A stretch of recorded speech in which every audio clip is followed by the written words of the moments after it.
Good evening, everybody. Welcome to this event. My name is Adrian Johns. I'm a professor in the history department here at the University of Chicago. And my role today is to introduce both the main speaker, the main attraction for this evening, and Eric Slaughter, who will be moderating a Q&A after the lecture that we're about to hear.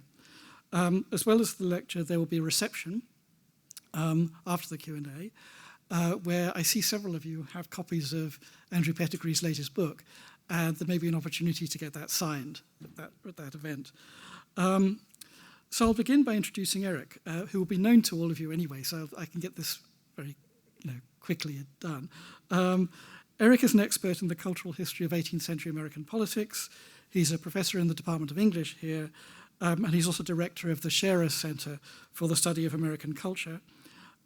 He's Deputy Dean of the Arts and Humanities Division. There you go. And I'll mention also, just because we're talking about books today, that he's chaired the Board of University Publications at the University of Chicago Press, which is the outfit that approves all book projects that are published by the press. Educated at Stanford, Eric's the author of The State as a Work of Art, The Cultural Origins of the Constitution, and he's recently completed a new book on the Declaration of Independence, on its origins and meaning and reception, which I think rather heroically and brilliantly is not timed to coincide with the 250th anniversary of that document. He's also responsible for a rather wonderful exhibition downtown at the Newberry Library entitled Free and Independent, The Declaration of Independence and the Words That Made the United States, which I commend to you if you have a chance to go up there. And here at the university, Eric has been a key figure in introducing rare book school initiatives here. His own work has tended to focus on environmental and labor histories of information. And he's now a key figure in the thriving and exciting Kim Park program for the study of the book, which started about 18 months ago, and which is coordinating the extraordinary array of expertise in this field that exists at the University of Chicago. And today, as I say, Eric will be moderating a conversation with Andrew Pettegree, our main speaker, after the lecture itself. So store up your questions for that. The Paleography in the book Visiting Scholars program brings to Chicago every year an international expert on manuscripts, print culture, and the transmission of ideas. It's a venture that's been a hit since it started a few years ago. And I just want to name check Hannah Gray here, who was instrumental in setting up this venture in the first place and has been a major supporter of it since. This year's visiting scholar is Andrew Pettegree, Bishop Wardlaw Professor of Modern History at the University of St Andrews in Scotland. Pettegree is, in my view, the foremost historian writing in English today about the book in early modern Europe. He was educated at Oxford and held a research fellowship at Peterhouse in Cambridge in the mid-1980s, about which, incidentally, I'm sure there must be stories, because Peterhouse in the mid-1980s was quite a place. He's been at St Andrews since 1986, meaning that I think this is his 40th anniversary there. And he initially worked on the European Reformation on a broad scale, concentrating on the experiences of religious exiles in that period. But in this millennium, in the 21st century, his work has focused on the culture of the book, taking both those words in broad senses, culture and book. He's been the leader of the Universal Short Title Catalogue project, which has put studies of printed materials, not just books, but all printed materials, for the early modern period, on an entirely new and robust footing. His own discoveries, arguments, and ideas have appeared in a number of books, all of them academic hits, and several of them popular hits too, and I'll just mention a few highlights. In 2014, The Invention of News. In 2015, Brand Luther. In 2016, Lost Books, Reconstructing the Print World of Pre-Industrial Europe. In 2019, The Bookshop of the World, which is on the Dutch book trade. This is by far the best book in English on that topic. In 2020, The Dutch Republic and the Birth of Modern Advertising. In 2021, The Library of Fragile History. And I just want to single out a book that I haven't mentioned yet, which is maybe the first of that series, The Book in the Renaissance, which appeared in 2010, which is a sweeping reinterpretation of what we think of as the Gutenberg Revolution as a whole, based partly in the Universal Short Title Catalogue data. It resets orthodoxies that had stood since the foundation of the history of the book as a modern intellectual enterprise in the mid-20th century. And it's now, I think, the clear first choice as a book to recommend, to introduce this field to anybody who's not familiar with it and wants to know what it is and what it does. All of these books are major works of ideas. They're surprising, they're inspiring. Many of them have won awards in their respective areas. It is, for me, I have to confess, an intimidating sequence. When I was going through these years this afternoon, I found myself, the question that came to my mind is, what kind of keyboard does he use? Because I feel like the mere fact of typing out that many words would make my hands kind of seize up. So you must have some remarkable technology. One of the things about the history of the book when it's done ambitiously and well is that it's often not sufficient unto itself. It reveals how culture in general works, how it changes and what stabilizes it when it doesn't change. The questions that this field poses then can be minute and detailed and exquisitely empirical. That's one of the virtues of this enterprise. But they can also reach across time and space to talk about our own anxieties and our own predicaments. And Andrew's work exemplifies that, not least in its willingness to span periods and places. Most recently, we see this in his 2023 book, which many of you have in your hands, The Book at War, How Reading Shaped Conflict and Conflict Shaped Reading, which looks at how the collection, manipulation, use, and destruction of books has punctuated the rise of modern mass warfare. It's an uncomfortable kind of notion, rather counterintuitive, because we're used to thinking of the book as a civilizing force. But of course, it's had many more roles in history and in the present too. And the mediation of conflict is certainly one of those roles, maybe one of the most important. I hope to hear more about that role today, given that Andrew's talk is, as you can see, entitled, Was War Good for the Book Trade? And I will pass it over with that to Andrew Pettegree, our scholarly lecturer. Thank you.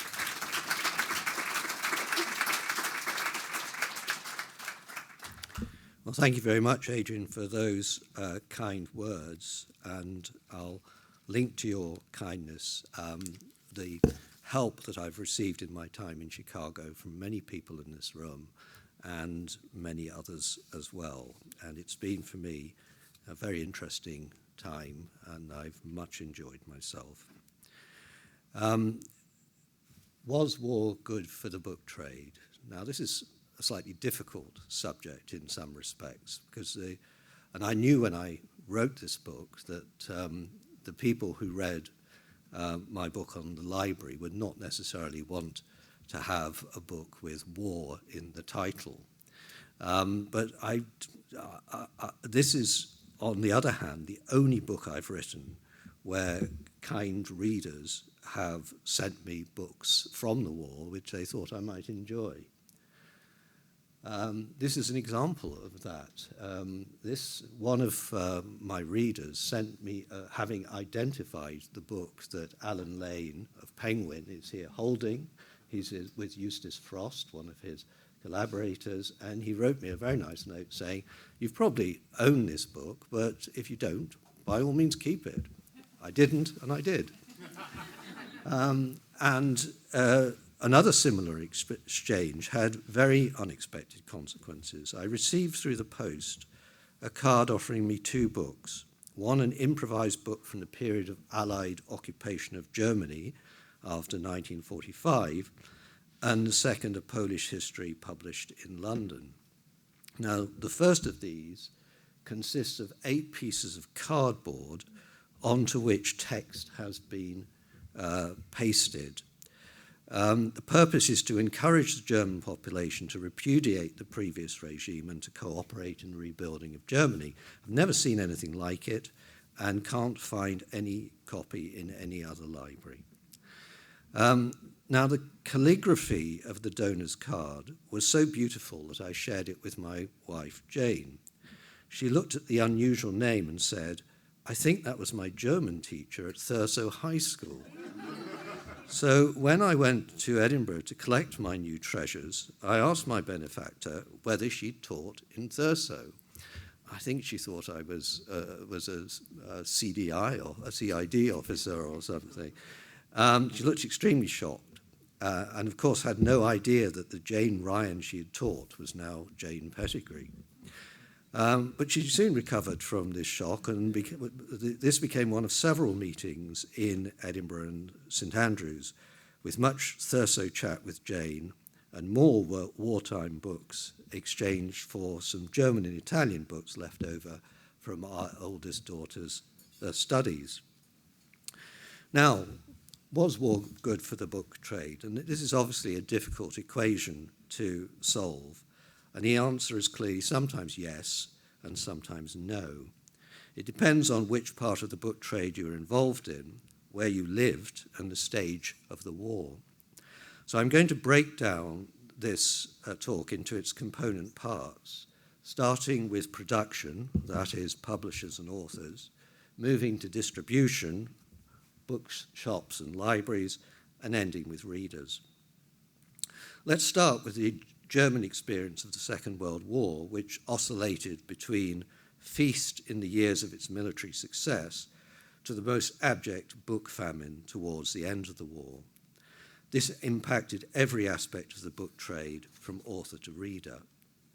It's important to report that Hitler's regime did not wait for war to undertake the capture of the book trade.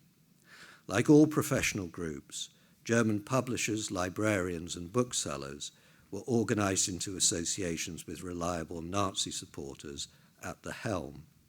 Jewish members of the existing book trade societies were soon driven out, a considerable number, both in publishing and the antiquarian book trade. Their departure was not greatly mourned by their industry brethren, many who profited directly from the removal of Jewish traders. Arriving at work in 1938, the day after the annexation of Austria, H.P. Krauss found his most trusted employee in an SA uniform. When Krauss was hustled off to Dachau and then abroad, the employee inherited his entire stock. Krauss would be fortunate enough to make his way to the United States, where he rebuilt his business with great success. As with other vocations, jurists, professors, and clergy, the major figures in the publishing trade were deeply conservative. The instruction to cease publishing disapproved authors met with little opposition. The battlefield triumphs of 1939 and 1940 offered massive opportunities for the German publishing industry that they most eagerly embraced. Over 70 firms published books for the troops, an enthusiasm they may have come to regret when seeking a license to resume trading in 1945. This is a Paris bookshop which has been adopted as a special bookshop for the forces books. Now, by the end of 1940, German publishers could also make use of the publishing capacity of the occupied countries, from Norway to Czechoslovakia. Poland was a rather different case, since the Nazi plan was to destroy any book stock in Poland that was of no use to the occupying forces. The greatest prize was a highly developed publishing capacity of France, the Netherlands, and Czechoslovakia. One of the books published for the German troops in my collection was, as you can see, I've got a pointer here, so there. It was printed in Prague, so making full use of the opportunities of occupation. All the main printing plants in the Netherlands were appropriated by the Germans also, but there were so many small operations that offered the Germans little benefit, and these were sometimes repurposed to print underground newspapers, as was also the case in Norway. You can see a very clear and well published piece from Norway.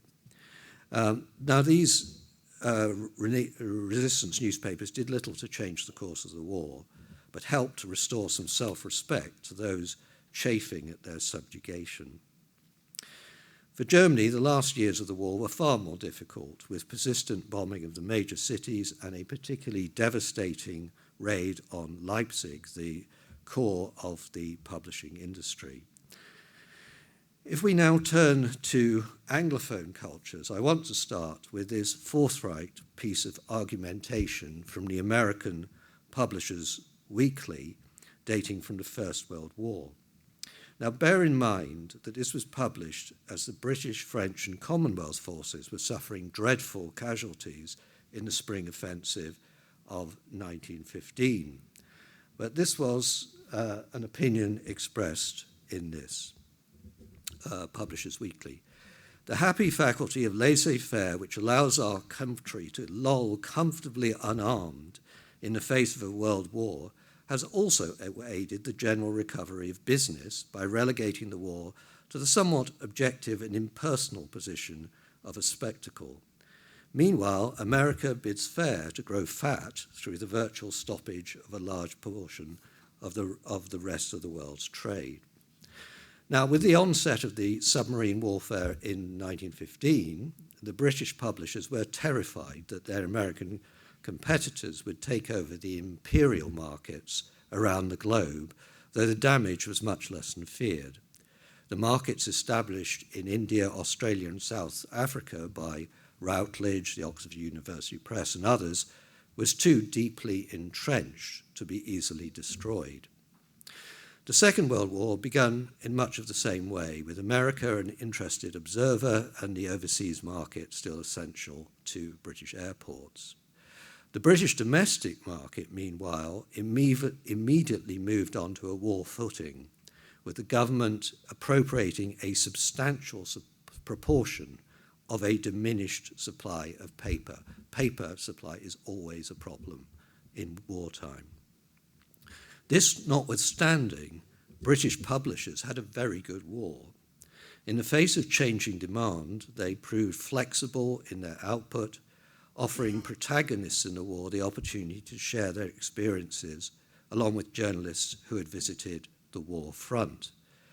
Neither the paper shortage nor the destruction of stock by bombing could drive them out of business. Indeed, the paper shortage sometimes played to their advantage, as small editions sold out quickly.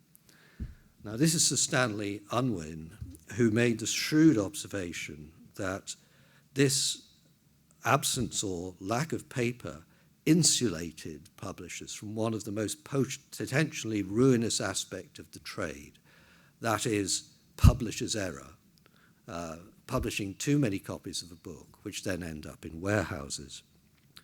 The 6 million copies destroyed in the December 1940 bombing of London's Paternoster Row were in part the manifestation of publishers' error, their over-optimism on sales. Much of the 6 million books that were lost were slow-moving or immobile stock, and the publishers may have benefited from the recompense brought by compulsory war insurance to hundreds of thousands of unsaleable copies filling up their warehouse space. So the German bombs, in the end, actually worked to their advantage. The war, too, came at a propitious moment in the evolution of the trade, with the development of the 1920s of the illustrated dust jacket, and in the 1930s, the successful introduction of the paperback. It's proper not to speak of the invention of the paperback or dust jacket, which we can trace a long way back in the history of print. Even in the 1920s, Emanuel Haldeman Julius was doing good book business with his little blue books, of which he ultimately sold 500 million of more than 1,000 titles. And I've put the matchbox there to demonstrate just how tiny these books were. I was speaking to a group of antiquarian booksellers, and I asked them if any of them had ever sold any of these little blue books, and they all said no, they'd never seen them at all. So they came and went in the 1930s, but were then not really cherished. Alan Lane's brave establishment of Penguin Books in 1936 would also be a major factor in wartime reading in the Second World War, soon imitated in the USA by pocketbooks. Having missed their chance to strangle Penguin at birth, the established publishers soon made their peace with paperbacks with their own collective venture, Guild Books. Their major grievance was not with Penguin, but the government's own extremely popular series of highly illustrated books on the work of different wartime units. These, from the first on the Battle of Britain to the official story of the shipyards in 1946, perhaps not so compelling, sold millions of copies, exploiting the government's privileged access not only to paper, but to high-quality photography. They had pictures which they would not necessarily release to other publishers. Now, America was a case apart, the only one of the major protagonists that would not suffer serious damage to the homeland. With the war economy roaring ahead, publishers played their part in the war effort, turning out a mass of descriptive and informative text, as well as books in abundance for the troops in the front line. Some rationing was imposed on domestic consumption, but more for, I think, to emphasize the seriousness of the war than through necessity.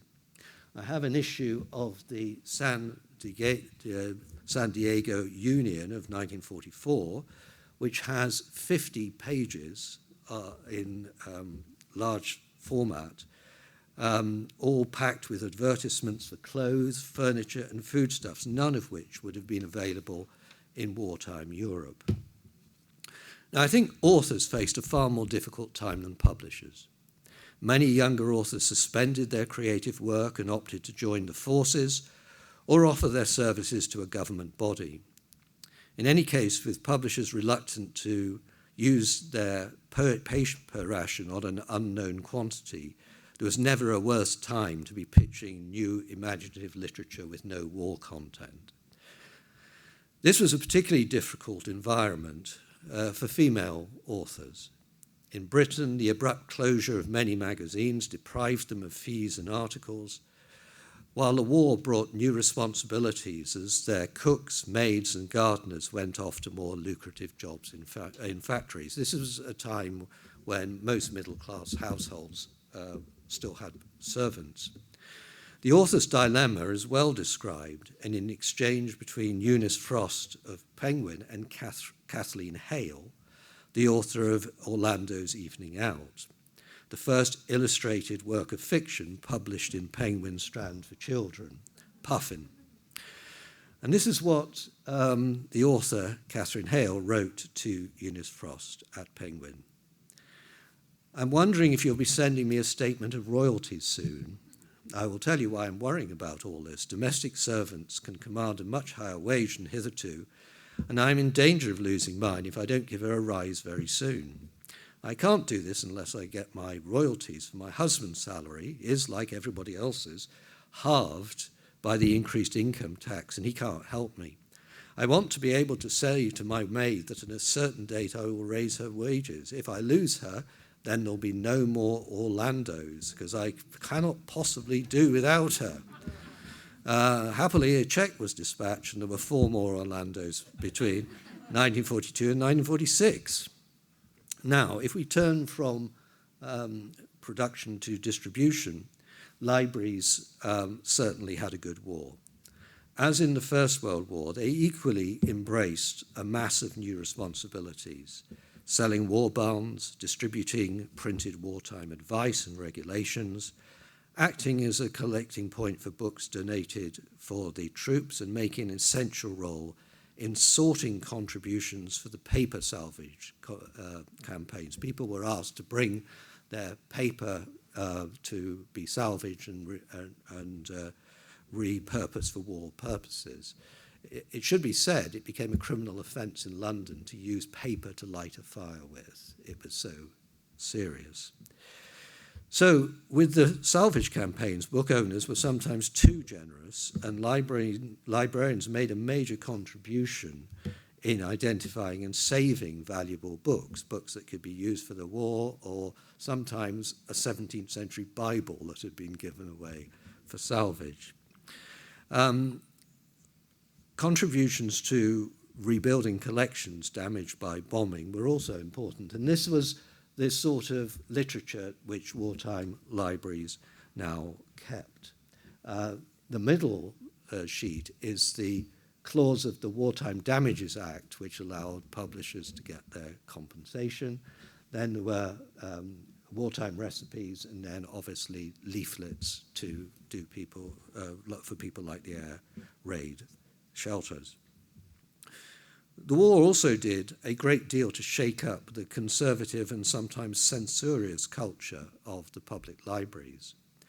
A lot of people use small circulating libraries rather than the public libraries because they found the public libraries so unwelcoming. But now in wartime, they raised a challenge. Some changed their hours to accommodate service personnel and factory workers. They sent portions of their stock to military camps and organized deliveries to outlying units, such as anti-aircraft guns. Many libraries made up lists of available titles on hot topics, such as cooking, on wartime rations, or the descriptions of the Soviet Union, which was now an ally. Many of the larger libraries made their map collections available to government bodies, an essential service in the United States, facing hand-to-hand conflict with the Japanese on Pacific islands of which they knew very little. Inevitably, library staff were hollowed out as male employees were called up for military service. This paved the way for the feminization of the profession, which in Britain lagged far behind the United States. Other problems were more difficult to solve. It was impossible for libraries to take advantage of the paperback revolution, as wartime penguins were too fragile to survive multiple readers. A second problem was that of rebuilding existing stock, of rebinding existing stock circulating rapidly. Bookbinding was a skilled occupation, and here too, call-ups and better paid war work tempted bookbinders away. Many libraries faced a 2-year wait for rebinding their books. Now, with the exception of Poland, which the Germans had designated for cultural oblivion, the public libraries in occupied countries continued to function effectively. In France, the occupying authorities boasted that they never stole books from public libraries. Special libraries and the extraordinary wealth of books in the library of Jewish collectors satisfied their desire for loot. One of the most extraordinary revelations of Anne Frank's diary was that books were brought to the family in their hiding place every week from the Amsterdam Central Library.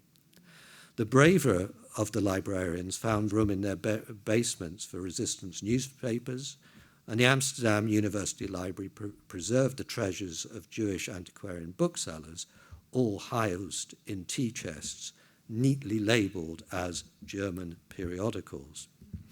German public libraries adapted without difficulty to the Nazi regime. Most had little time for the progressive literature of the Weimar period, the so-called asphalt literature, and like libraries everywhere, they did not feel the need to serve up undemanding romantic or crime novels. Here, though, they had to exercise some caution, since Hitler was known to be an avid consumer of the Wild West novels of Karl May, the sort of thing that libraries wouldn't otherwise keep. You see him here reading away. The major state and university libraries were also greedily exploited the tribulation of Jewish collectors in Germany, paying a fraction of their real worth for valuable books. And indeed, there's never been a real reckoning for them in this case, because they paid something, so they weren't looted. When it came to removing Jewish and later Russian authors from stock, librarians faced a barrage of conflicting guidance from competing government bodies and their own professional associations. At one point, there were 20 different offices which were claiming censorship rights in Germany. So many libraries took the words of Thomas Mann and others out of circulation, but hedged their bets by keeping them out of harm's way in storage until 1945, when their place in the basement was taken by Nazi literature. As the war turned against Germany, their staff were hollowed out as more and more were called for the defense of their homeland. If one also adds in the devastation of city centre libraries, this is the Staatsbibliothek in Berlin, which amazingly has been beautifully restored now.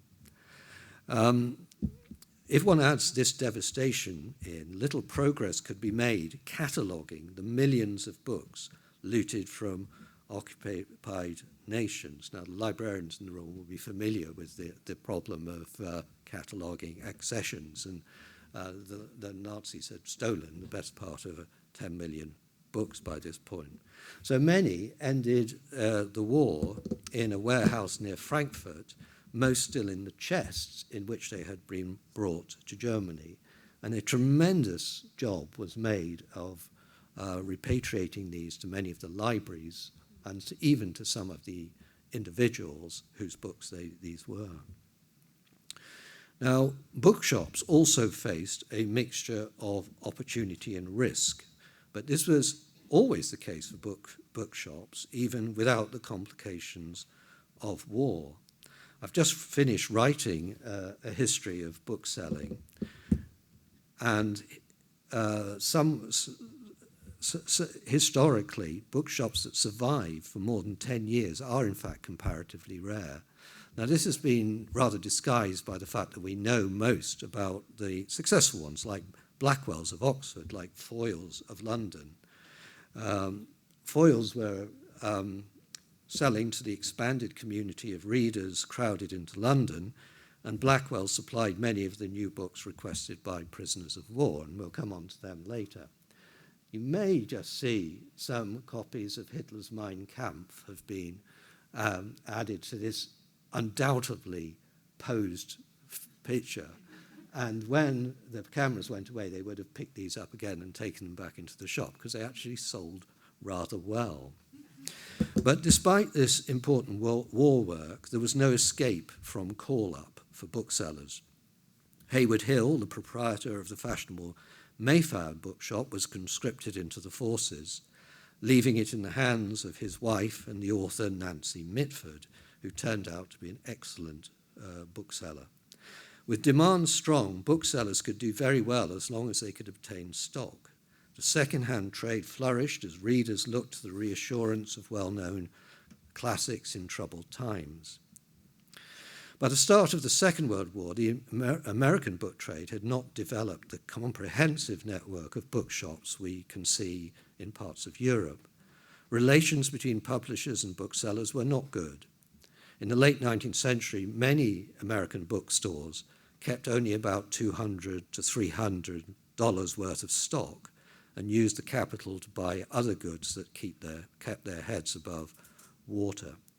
Even as early as 1874, one publisher had lost patience.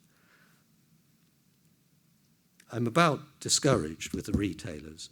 The booksellers won't order books unless you make them order. They will buy only what they must buy after you've made them feel a demand from the public. So I believe in getting to the public rather than the trade.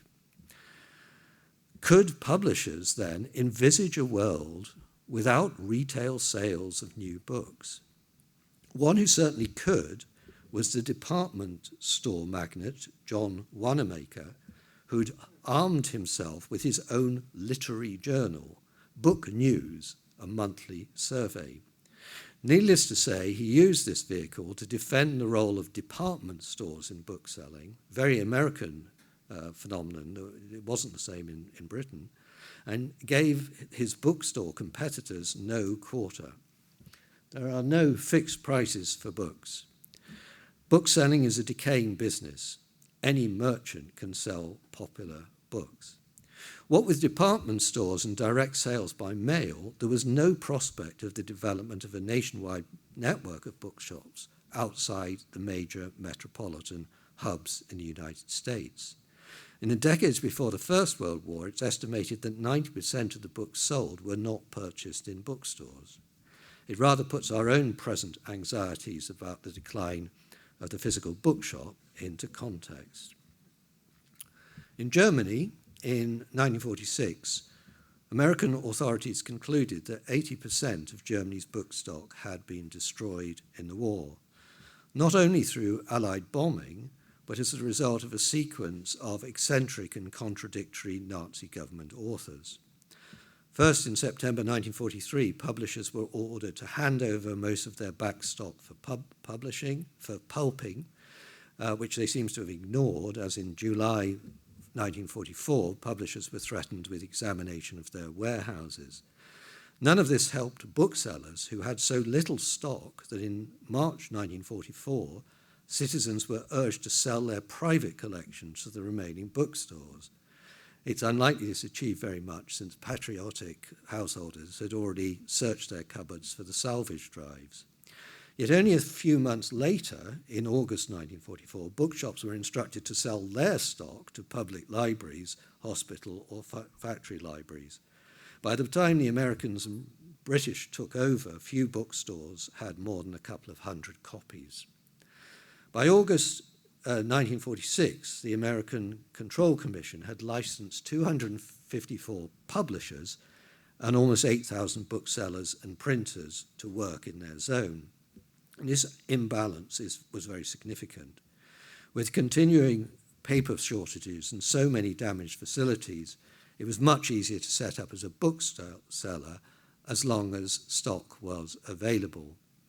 And I want to bring to your attention at this point this spectacularly good book, written anonymously, but in fact by Martha Hiller, and she records what it was like in Berlin, waiting for the Russians to arrive, and then what happened when they did. Interestingly, one bookseller in their flat block had planned for his future, and although he was a devoted Nazi, he had kept a couple of cases of forbidden books down in the basement so that he could take them out and renew his business. In 1946, books could be sold for double their original price in Germany. At a first post-war book auction, the 1,200 books on offer were knocked down for 5 or 10 times their pre-war value. This healthy market for second-hand books was replicated all over Western Europe as dealers who retained stock swapped book for food or scarce household essentials, and many fine libraries came onto the market. Antiquarian dealers often faced difficulties during the two world wars, their customers preoccupied by wartime responsibilities and difficulties moving stock across national boundaries. But they were amply rewarded in the great surge of business in the post-war period. In 1945, American dealers were acutely aware that there were bargains to be had in this devastated continent and in a near-bankrupt Britain. This led to a rather unsavory interlude as American dealers and representatives of their major libraries, including the Newbury, descended on the old world, offering far from generous prices, sometimes exchanging rare books for food unobtainable in Europe. In addition, the US government sent agencies to collect books so that they could be well informed if fascism was to be resumed.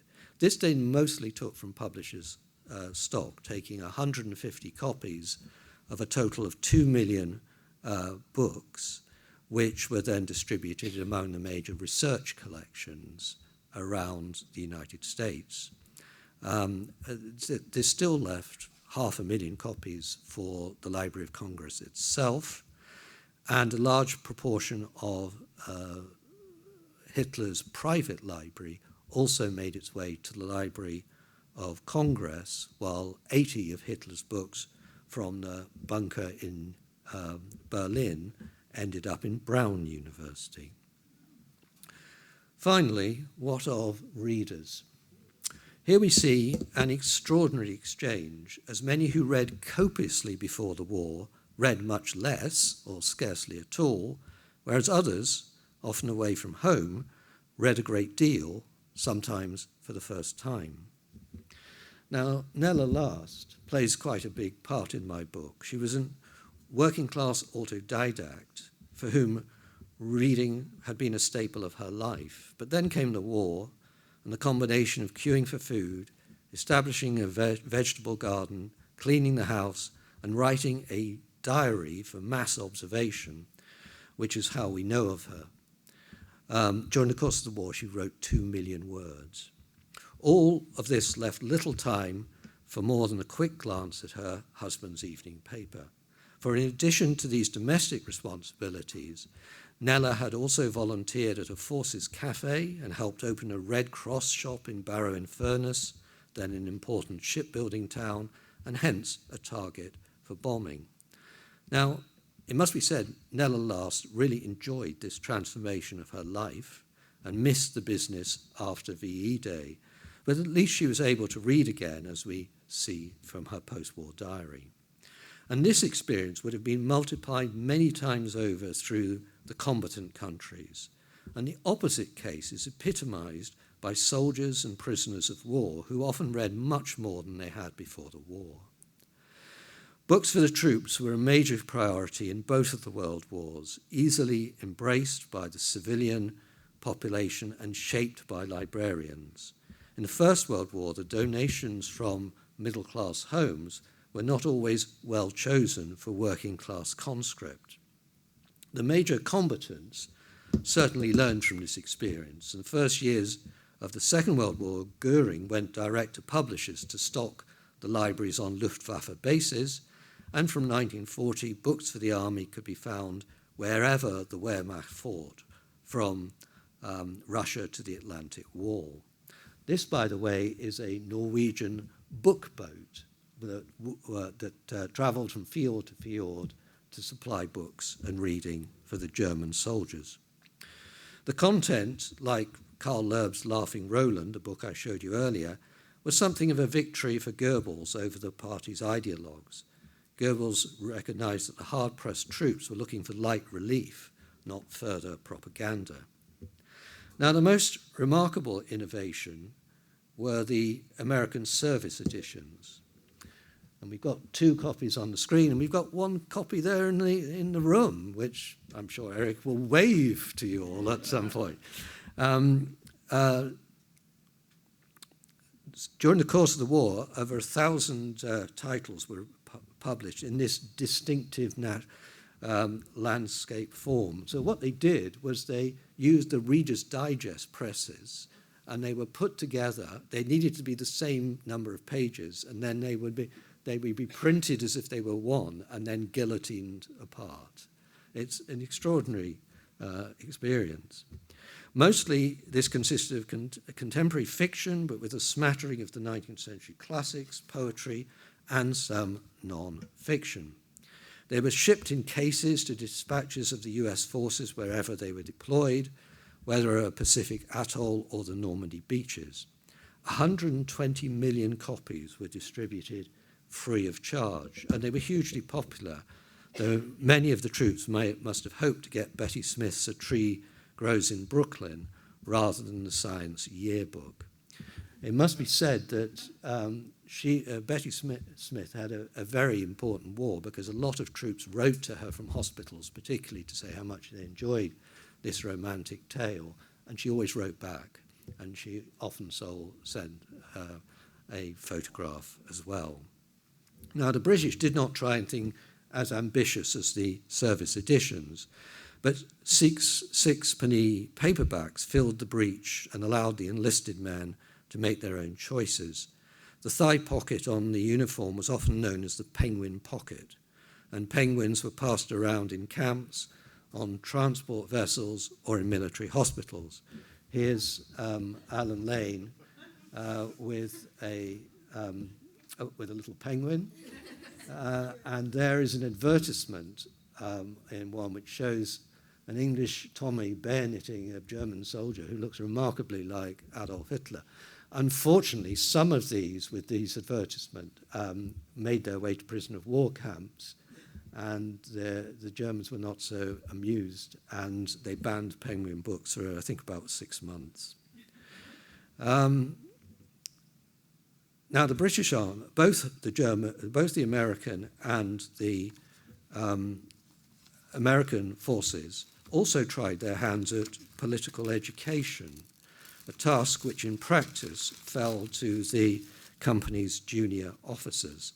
Now, this was an exceptionally unpopular assignment because the young officers were perfectly aware that each platoon was likely to have at least one highly educated, opinionated, and politically informed members. And these little booklets were mostly intended to spare their bluffs. This is, as you see here, current affairs, and this was belonged to Captain Turner of C Company. Americans were rather more direct. Their talks were not a series of small articles, but big questions. What's wrong with the Germans? And I brought another one with me called The Enemy and You. These were a very recent purchase, by the way. Now, prisoners of war were a case apart. Troops left behind at Dunkirk or shot down British pilots were often faced by 5 years behind barbed wire. And a decent library, at least in the officer camps, was seen as an absolute necessity. For many, reading was, along with letters from home and food parcels, what prevented them from lapsing into depression. Some did historians the favour of listing what they'd read, and the Imperial War Museum has a supply of these diaries. Second Lieutenant Francis Stewart, for instance, read 350 books in 5 years of captivity and remarked that many others read much more, though that's scarcely believable. Incarceration encouraged getting tucked in to a long read. The distinguished television journalist Robert Key worked his way through the complete works of Shakespeare and everything else available going back to the 18th century. As in years past, many POWs took the opportunity to prepare for civilian life by taking courses and exams, and this was positively encouraged by their German guards, who much preferred their charges to be reading rather than tunnelling. Blackwell's in Oxford supplied the necessary textbooks. Now, the next slide, which came in a facsimile of a manuscript newspaper in one of the POW towns, and this came to me after I'd finished the book, so I couldn't use it, but it attests to this desire for education and self-improvement. It comes from a newspaper published in Stalag Luft 3 and illustrates, among other things, the benefit of being a non-smoker, because you could get some very good things for that. Wanted on loan for a very short period, Richardson's Pamela, Clarissa, Smollett's Roderick Ramsden, and Humphrey Clinker. Now, if you wanted them for a very short period, this could only have been for revision. Wanted a Norwegian grammar in return for cigarettes. Now, this one must have been towards the end of the war, if you were trading in your Spanish grammar, your German grammar for the Spanish one, and then lost a copy of The Song of a Sourdough by Robert Service, who was a British-Canadian poet. Now, this means that the library of the camp was very much reinforced by the private libraries that POWs were building up, and clearly they were seen as public property in this case for the poor owner of Song of a Sourdough. Now, in the 1945, in the depths of winter, most of the POW camp's inhabitants were marched out of the camps and away from the advancing Soviet troops. Naturally, they loaded up with all the food they could carry, and sadly, all the books and all the libraries were left behind.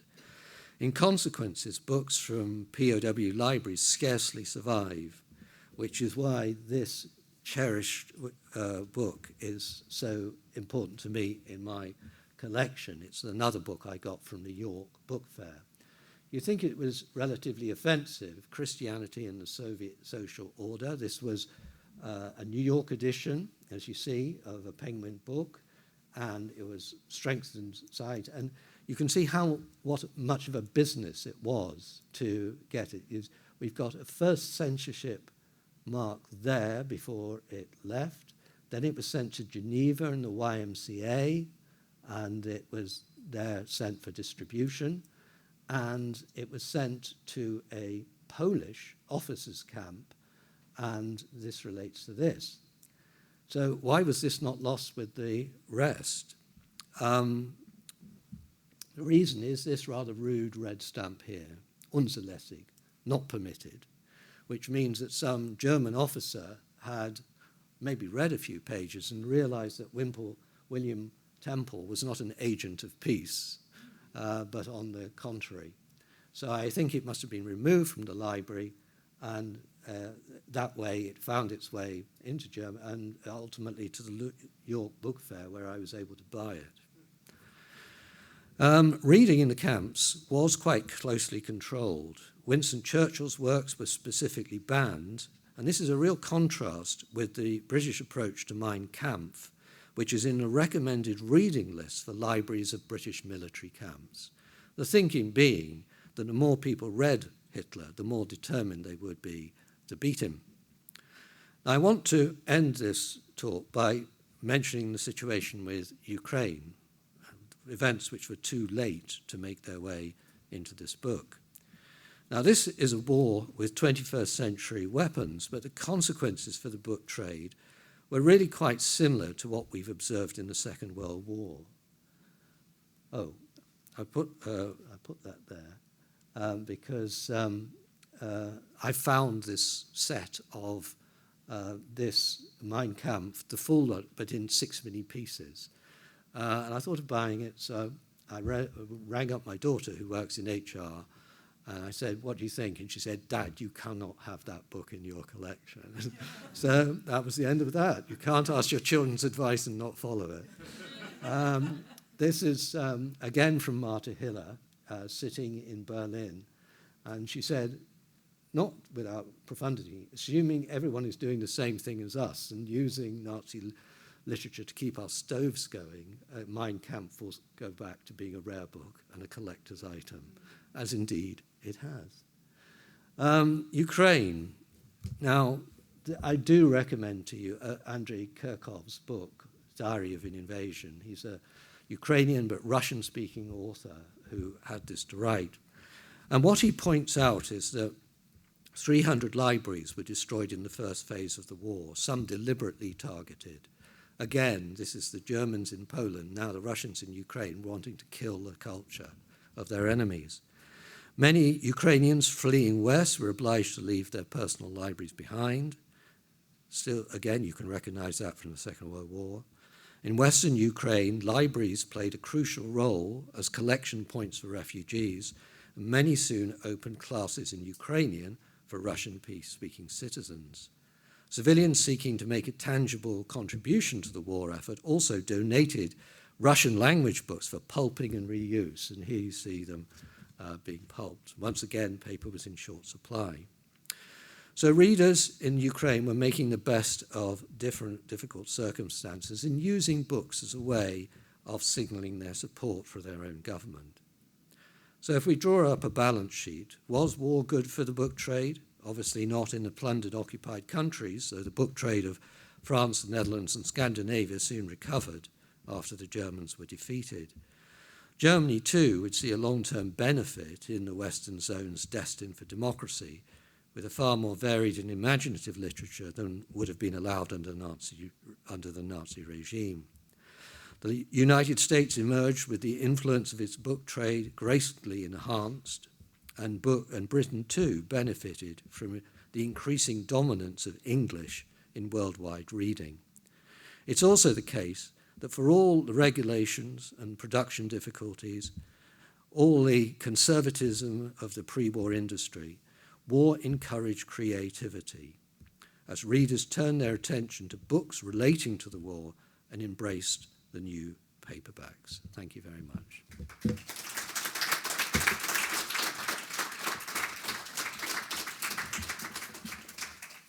Well, I think I realized from the vignettes you began with that what happened sort of spontaneously on the steps of Harper Library today when I said, I got something to show you, must happen to you a lot. So I did, yes, bring a few of those armed services editions. This one I didn't have on me. It was in my library, Carol. but it's a well-preserved copy of Henry James's Daisy Miller, which suggests that maybe that was not a loved book. Well,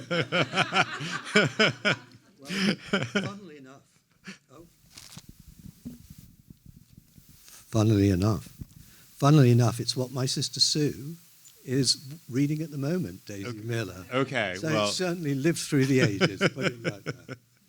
and people can come up and look at things. There's also a Civil War camp library book. But I'm going to just use we're going to have a conversation, and you've been here enough time to know that this is going to be a vibrant conversation with lots of questions. But I just want to use the moderator's prerogative to ask one about your sort of personal journey. So you are, as Adrian pointed out, one of the foremost historians of the book. I think he said foremost living historians of the book, which is an interesting adjective. But you are now known, and I'm now going to quote from your book jacket, as a leading expert on the history of the book, history of book and media transformations, and as an award-winning author of several books on news and information culture. But you began your career as a historian of religious communities with a book published 40 years ago on foreign Protestant communities in 16th century London. So the question is, how did a historian of religious communities of the 1500s become a historian of the book first and then of the book at war in the 20th century? Can you share some of your personal journey? Well, I should say that as a child, I was a stamp collector. And moving from stamp collecting to bibliography is really quite natural. And although I did devote probably the first 15 years of my life to the European Reformation, my second book on Emden and the Dutch Revolt does have a strong bibliographical element, because I tried to trace all the books that the exiles in Emden published while they were there. So why did I change direction? Well, the honest answer is because my children would never sleep, and I was very conscious that the research life I'd led could not continue because I didn't want to be away from home for long periods. So instead, I turned to the study of France. And for 10 years, we took every summer and most Easters, we would travel to France, going around the provincial libraries. And some of you may know that uniquely, French town libraries, municipal libraries, often have better collections of early printed books than do the universities, because the universities were destroyed in the French Revolution and their books were given to the town libraries. And my purpose when I started was to test the proposition of whether the book was a fundamentally Protestant device. So I took France, a Catholic country, to see what uses they made of it. But it just gradually got more and more serious. We then started looking at all French books, and then it became clear that if we combined what the work we'd done with surveys of German books, of Italian books, the English short title catalogue, we weren't that far away from being able to create a resource with all Western printing being brought together in one place. And that's the Universal Short Title Catalogue, which has occupied me for the last 30 years.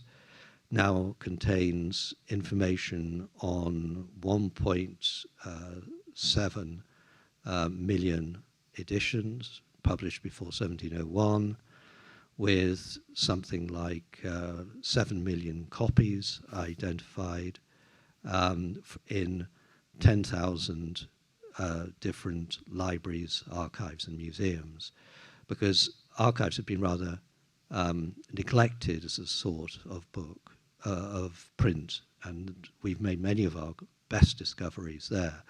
I should say it's 10,300 museums, libraries and archives, and one pub, because I was in London with friends and went into a pub and there was a 17th century book. So I said to the proprietor, do you mind if I put this in the Universal short title catalogue?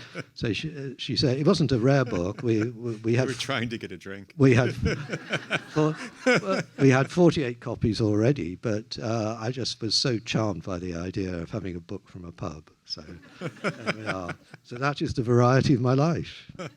But that doesn't take us into the 20th century. That keeps us before 1701. So what led you to a project that has you, presumably out of your historical comfort zone? This is a book, the book that many of us have in the room, that ranges from the American Civil War through the late 1980s, the end of history in the late 1980s, with an epilogue that takes us, as you've done at the end of the talk, a little bit into the 21st century. But there was nothing within your scholarly profile that would have suggested you would be as rangy as you are. Well, I did. I spent 2 years in Germany, 1982 to 1984, 40th anniversary of some of the great raids in Hamburg, and I became very interested in the Second World War. My father was a flyer in Coastal Command, so it was part of my life. And the other aspect, Eric, is that I just became, after the book in the Renaissance, although in period, extending into the 18th century, I just became addicted to trade books. It is so enjoyable, and to the extent that I can't understand why so few academics are prepared to write for a broader audience. It's not straightforward. It takes a bit of time to adapt from a purely academic audience to a wider audience, but I loved it. The fact that one of the conventions of trade writing is you don't talk about controversies between historians. Indeed, you don't mention any living historian. You just write. You write. You write about the past as if it is the past, and that's what people want to read. And I'd got to the stage in my career when I did the first book, which spread into the present, which I suppose is the library book. I reached a stage in my career where, everyone had made up their mind about me, for better or worse. So I just didn't have anything to fear about taking on other people's zones. And I have to say that I did apparently make a mistake in the book at war where I called a cruiser a battleship or something, and I did get a very indignant letter from one of my readers who said, if you can make a mistake like this, all the rest must be rubbish as well. But in general terms, it's just much more fun, and you get much more contact with your readers. University presses are in big trouble, and they make their money now from online copies of their books. A friend of mine who wrote a brilliant book, which was published by the British Academy by Oxford University Press, and it was open access. Avoid open access at all. All authors should ban it. And as a result, OUP printed exactly 75 copies of this book, and it was out of print in 2 months. And for a stupendously good book, this must have been a devastating consequence for the author. And other books are being, by Oxford University Press, are being offered for £200 now, which basically says nobody buy this book, just wait for the online version. So I just wanted to get out of that world into a world where you're being read by ordinary people. And not just read. I have to confess that I had the perverse pleasure of listening to the library book I don't know how you feel about that, but why don't we open it up to the audience? So questions. Great. Thanks, Eric. We'll start with a question from the Zoom audience. So Greg on Zoom asks, presumably pre-war commerce in books was greater between belligerent nations than after hostilities began. How did war affect publication access in neutral countries, and were they places where it was easiest to get translated works? That's a very good question. I just wanted to say something about audiobooks as well, which are by far the biggest, largest portion of the market which is doing well. And rather charmingly, part of the contracts is that they have to ask the author who they want to be reading it. This was not true with the Luther book, which was actually read by an actor who had been famous in Baywatch. And it didn't sound much like Martin Luther. But nowadays, I do have the opportunity to step in. Yes, the neutrals played a very important role in so many respects. How neutral the neutrals were in the Second World War is an interesting question. They were more pro-German at the beginning of the war, certainly Sweden and Switzerland, and they got progressively more friendly towards the Allies as the war went on. But up from 1940 onwards, Switzerland was not easy to get into for, let's say, American libraries who've got stockpiles of books bought for them by Swiss publishers to be handed on after the war. So there was a lot of making up of ground to be done. And it's very interesting that a high proportion of the buying from American universities in the 1950s and 1960s was of series of bound periodicals in German and French and Italian, as the huge boom, I think of it as the Sputnik boom, when the Americans got very terrified that the Russians were overhauling them, and a lot of new universities, a lot more people going to universities, and you need university libraries. So this was a boom period for sellers in Europe, and of course a lot of transatlantic trade. Yeah, it wasn't possible to continue to receive periodicals from enemy belligerents, but they did also do a lot of microfilming of the ones that they had, because of course America being a neutral till the end of 1941 would have had very significant scientific periodicals relating to nuclear science which wouldn't have been available in Europe. So there was a lot of microfilming went on to spread the word. In Ann Arbor. Yeah. I mean, it occurs to me that something like the GI Bill in the United States underwrites some of the massive expansion of universities and their libraries just after the war. And it lives on because in the reams of paperwork that I have filled in to come and enjoy your company, one of the questions was I a veteran of the United States Army? So it was an easy question to answer, but a surprising one to be put. Okay, there's still a chance. So if folks do have questions, just raise your hand and we'll bring you a mic. Can you hear me? Yep. Andrew, thank you for this fantastic talk. I had a couple of questions actually. So one of them has to do with some of your previous work on lost books, and I was wondering, do we know of lost books from, printed lost books from the 20th century? Is that a thing? Is that, did bombing, censorship, whatever, actually root out certain editions or certain books in the 20th century, as I've always been fascinated by the quantification of lost books, in previous periods and how big that was. But is that a thing in the 20th century? And then my other question has to do precisely with what Eric was saying.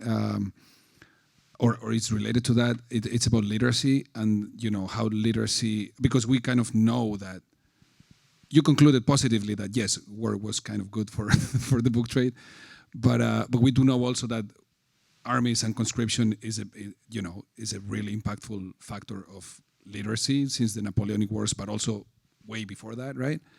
So I was wondering of how that fits, or how, you know, how literacy fits in the story of the relation between war and bookmaking, bookselling, which of course, I mean, one would say, thinking of the GI Bill, right? That of course literacy increases book production and bookselling and everything, but sometimes that relation between literacy and books is not that. It's more oblique than that. So I wanted to hear you, say something about that. Well, I think that's a very fair question, and that is why this text is so tilted towards the 20th century.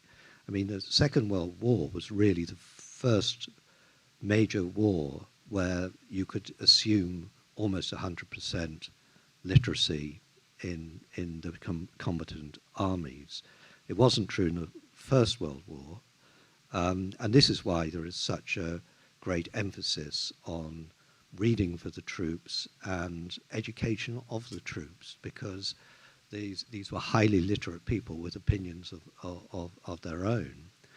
I'm sure there must be lots of lost books from the 20th century. And I should say that when we talk of books, we mean anything with movable type. That's what we define a book as. So this includes in the USDC over 100,000 ordinances which would have been pasted up on walls. And there's lots of that sort of literature in the 20th century. If you think how many millions of leaflets and notifications were dropped from the sky, or in the case of fronts which had just stopped, Monte Cassino, for instance, the Germans and the Commonwealth troops amused themselves by sending abusive messages instead of explosives from time to time. And, in Germany, it was a capital offense not to turn these leaflets into the police station. So there must be a lot of that sort of literature which has been completely lost. But certainly I know of the 19th century where some physical books, it's very difficult to identify more than one copy of these, but the work hasn't been done because the assumption is there's such a plenty of all of this material that people aren't asking the question. But given the very, very poor quality paper of the tail end of the 19th and the beginning of the 20th century, you would think there would be plenty of capacity for lost pamphlets and lost notices, theatre notices and that sort of thing. Those haven't been systematically saved. So I think, yes, it would be a very interesting study to see done. Well, this might be somewhat of a frivolous question, but I was wondering, it was a question about books, war, and women. And one of the slides you brought up was the German appropriation of the Song of Roland, publishing it in France.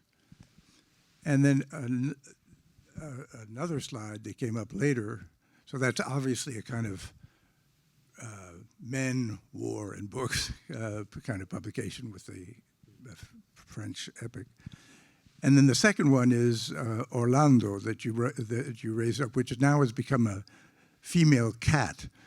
And so I was wondering if this was a sort of an indication of thoughts you might have on the kind of books, women, and war possibilities, or if that's doesn't fall into the possible. Yeah, I mean, there were, by the Second World War, a lot of women on active service in one way or another, as nurses, as drivers, as authors as well. I think that was regarded as perfectly legitimate war work. But for those who were in or close to the front line, their books tended to be post-war rather than with the war.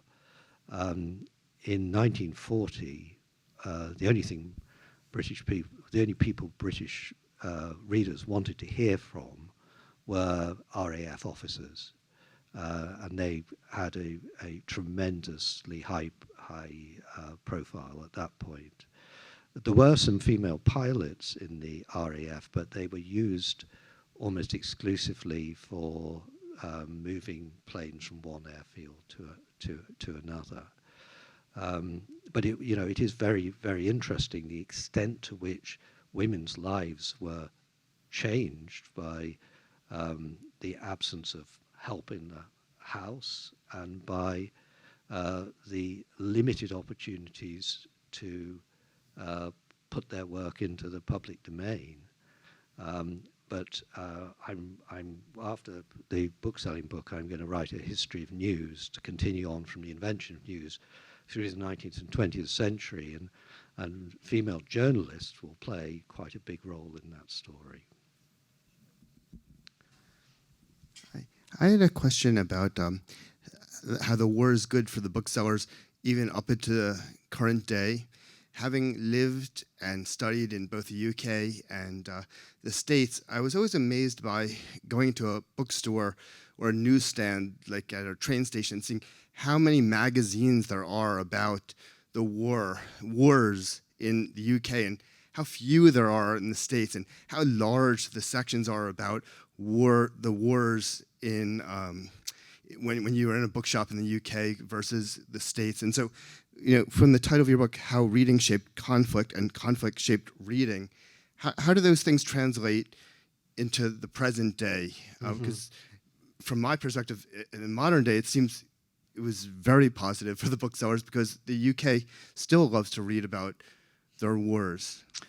Yeah, when I was at school in the 1970s, the currency of our contemporaries, the boys, was not cigarettes, happily, but commando magazines, which were known as trash mags, and which were exchanged back and forth.